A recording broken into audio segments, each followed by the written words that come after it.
Hei kõigile! Kui tuleb info läbi, siis tuleb seda kohe jagada, kas või autoroolis, aga ma panin auto seisma ja kõik on hästi. Loodan, et mind on kuulda. Ja minu juurde satub viimasel ajal väga palju erinevaid inimesi. Ja ma olen tähele pannud kõigil ühte sama dünaamikat, mida ma tahan kindlasti jagada ja tähelepanu pöörata, mis on tegelikult väga-väga oluline.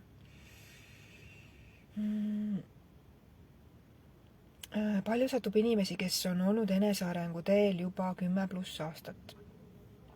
Palju satub minu juurde inimesi, kes on käinud, teinud erinevaid teraapiaid ja teinud hästi palju andeks andmisi läbi erinevate teraapiate. Andeks andmisi siis oma vanematele, andeks andmisi oma ekspartneritele, kes on teinud neile võib-olla liiga emotsionaalselt või füüsiliselt liiga. Andeks andnud oma, vanavanematele, kes võib-olla olid kuidagi ei osanud kasvatada ja mille läbi saime meie füüsilisi traumasid. Hästi palju olen näinud selliseid kohti, kus me tegeleme andeks andmise ja lepitamisega. Ja see on tegelikult kõik tore. Aga kui ma nüüd vaatlen seda inimest sealt juurpõhjuse tasandilt ja tal tuleb välja sealt endiselt see trauma koht, mida ta on 10 kordi käinud lepitamas mõningates teraapiates, siis ma näen, et tal on endiselt see lahendamata. Ja asi ei ole nüüd selles, et ma ei tea, 1, 2 või 3 teraapia ei sobi, vaid kui meil on trauma koht läbi elamata. Ma toon näiteks, et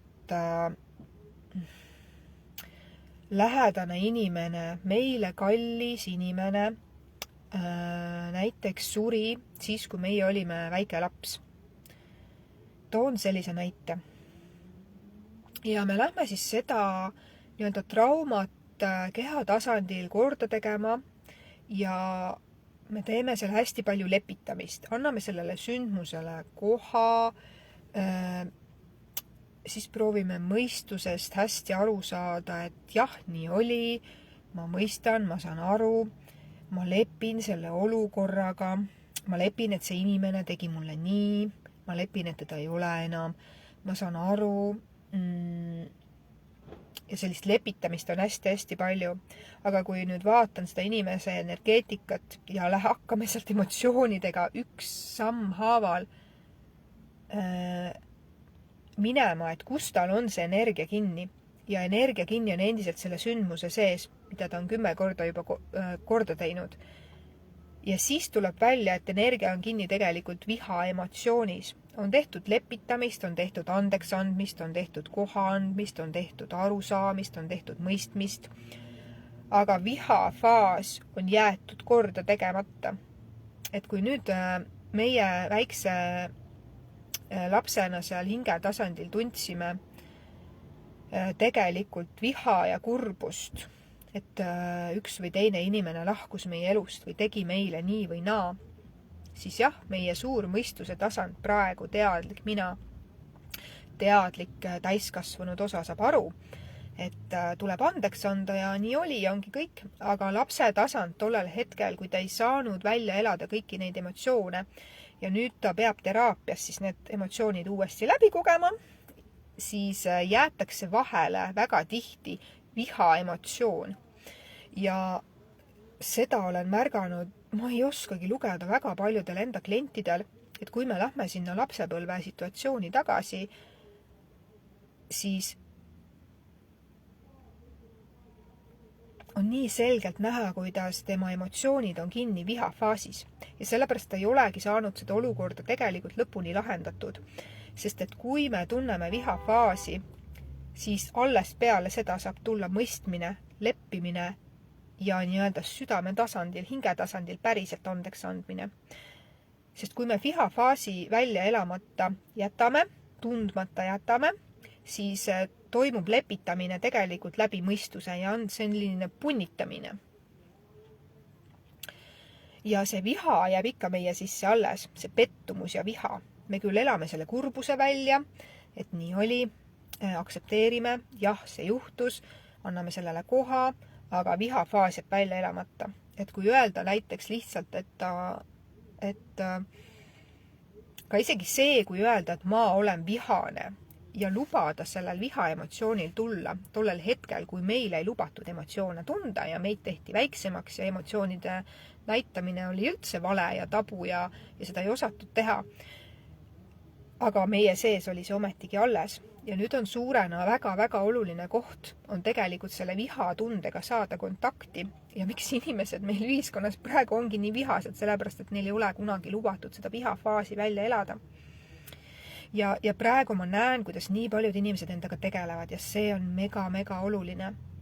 Ja see on väga tubli. Ja ma imetlen seda, et juba noored tegelevad ja siin 60+ inimesed tegelevad enda emotsionaalse poolega.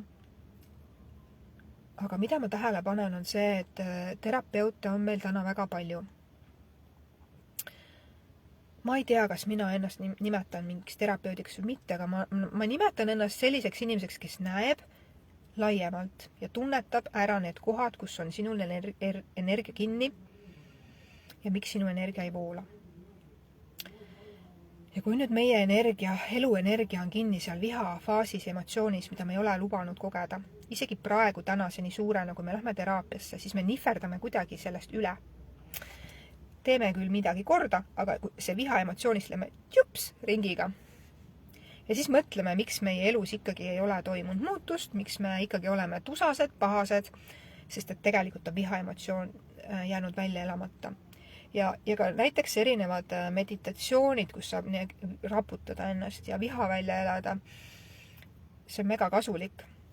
Aga üks oluline nipp, mida ma soovitan teha, see on lihtsalt minu tajude järgi. Et kui me lähme enda viha välja elama teadlikult, siis on hästi oluline saada kontakti selle kohaga, mille pärast me viha tunneme ja mis emotsioon, mis hetke viha see tegelikult on, mis lapsepõlve sündmuse hetke viha see tegelikult on, mida me kogeme. Sest vastasel juhul me oleme vihased, me röögime, karjume võib-olla nendes vabastavates rännakutes, aga me tegelikult ei tea ise ka, mida me seal välja karjume. Et see on nii umbmäärane. Et ma ise näen, kuidas on nii oluline anda justkui läbi sõnade iseenda teadvusele teada, et mis viha ma tegelikult sees kogen. Ja kui nüüd minna selle viha emotsiooni sisse, okei, ma kogen viha. Esiteks on oluline see, et ma luban endal kogeda viha, sest paljud inimesed ei luba. Kui me lähme sinna lapsepõlve sündmusesse ja ma näen selgelt, et ta on tegelikult vihane oma vanemate peale või selle või tolle või 4. peale. Aga ta ei ütle seda. Ma tunnen ära, et tal peaks kohe tulema viha emotsioon. Aga ei tule, küsin veel, okei, mida sa tunned, mis emotsioon su sees on. No vist olen natuke vihane kah, et siis tuleb natuke moka otsast, et ei tohi ju vihane olla. Meil ei õpetatud ju seda, et viha välja elamine on okei. Ja kui ma ütlen, et okei, väga hea, sa said kontakti viha emotsiooniga, vihafaasiga, sest et teha läbi trauma kohta on oluline läbi teha ka vihafaas, mitte seda vahele jätta. Ja siis ma näen, et tal vaikselt moka otsast hakkab tulema seda. Yes. Okei, ütle, ma olen vihane. Ja siis vaikselt tuleb see podisev katel hakkab vaikselt aktiveeruma niimoodi, et inimene saab päriselt kontakti oma tunnetega. Ja ma näen, kui raske see on inimestel saada kontakti esiteks oma tunnetega, emotsioonidega ja ka kõige raskem on neil saada kontakti oma vihaga. Sest et mõistus tuleb vahele, et ma olen ju täna suur. Kuidas ma tunnen viha, ma ei tea, oma mingi lähedase inimese vastu, kes tegi mulle 20 aastat tagasi väga palju haiget. Ma olen ju täiskasvanud inimene, ma ei tohi vihastada. Ja see on ju tobe tunda nüüd viha tagant järele. ei ole tobe, see on sinu kehas kinni endiselt, isegi 20 aastat hiljem, sest sa ei elanud seda emotsiooni läbi siis, kui sa pidid, sa surusid seda alla. Ja meie kehad talletavad absoluutselt kõik emotsioonid, mida me ei ole läbi elanud, kogenud ja mida me oleme võtnud enda sisse, enda omaks teinud ja mis hakkavad meid seestpoolt siis nii-öelda närima. Tulevad südamepitsitused, haigused, mõni ei suuda näiteks üldse korralikult hingatagi. Mõni ütleb, et ta nutab tihti, aga ta ei tea, mida ta välja nutab. Ja kui ta tuleb siis näiteks minu erasessile, siis tund aega läheb aega, kui enne inimene üldse nagu saab kontakti tunnetega. Et nad on nii lukku pandud. Ja siis ma jälle kuulen, et ma olen justkui käinud siin-seal, igal pool, teinud seda, toda, aga tegelikult pole mitte midagi mu elus muutunud. Ja vihafaas on oluline. See dünaamika kordub erasessidest erasessidesse ja ma ei saa seda lihtsalt enam tähelepanuta jätta. Et see on energeetiliselt oluline koht päriselt keha tasandil läbi kogeda ja siis ta iseenesest vabaneb. Sest et me ei saa mõistusest ära lahendada seda vihaemotsiooni, vihafaasi, mida me siis lapsena tundsime. See on keha sees endiselt alles, keha ei valeta. Ja kui me läheme südame tasandile, siis seal on absoluutselt kõik vastused olemas. Ja läbi selle saab tulla tõeline vabanemine ja transformatsioon. Ja on okei tunda viha millegi vastu, mingi sündmuse eest, mis oli väga ammu, aga mis endiselt kriibib sinu hinge. See ei ole vale, vahet pole kaua aega möödas. Kehatasand ei valeta, kehatasandil on kõik informatsioon alles ja selleks, et meie eluenergia päriselt hakkaks voolama ja voolaks ja niimoodi, et me näeme enda tulevikku ja vaatame enda elu suunas on trauma kohal olulised faasid vaja totaalselt läbi kogeda, läbi elada.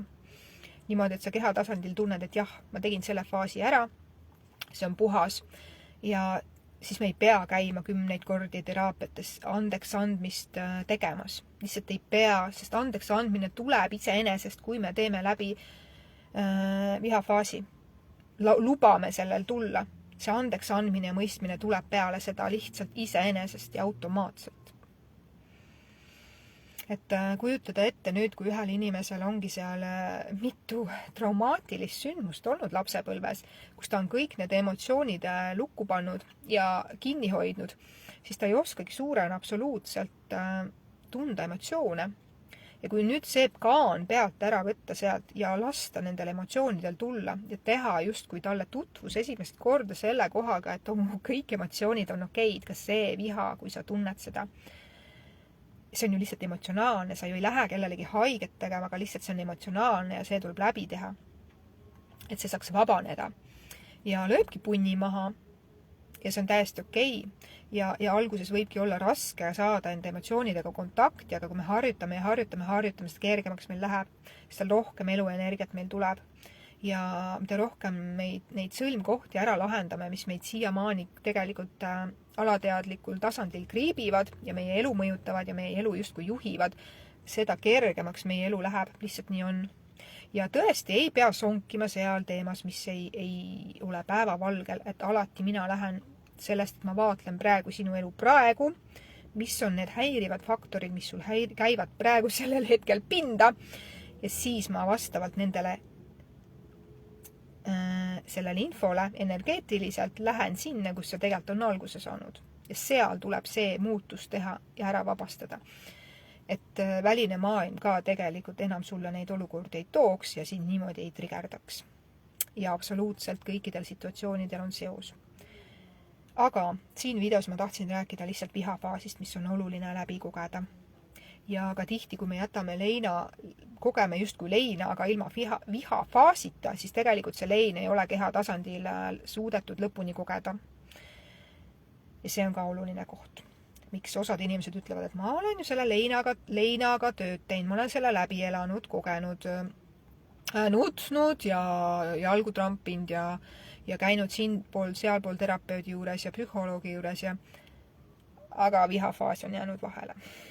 Seega tuleb otsast peale alustada. Ja ongi kõik tänaseks minu poolt. Kui midagi siin kõnetas, pane kommentaaridesse, kõla kaasa, räägi kaasa, jaga enda kogemusi. ja järgmiste kordadeni ja mul on siin üks lahe päike, mis on täiesti juhuslikult siin ja ju ta peab siin olema. Ja ongi minu poolt tänaseks kõik. Imelist päeva sulle, taipamisi, selgust, kergust.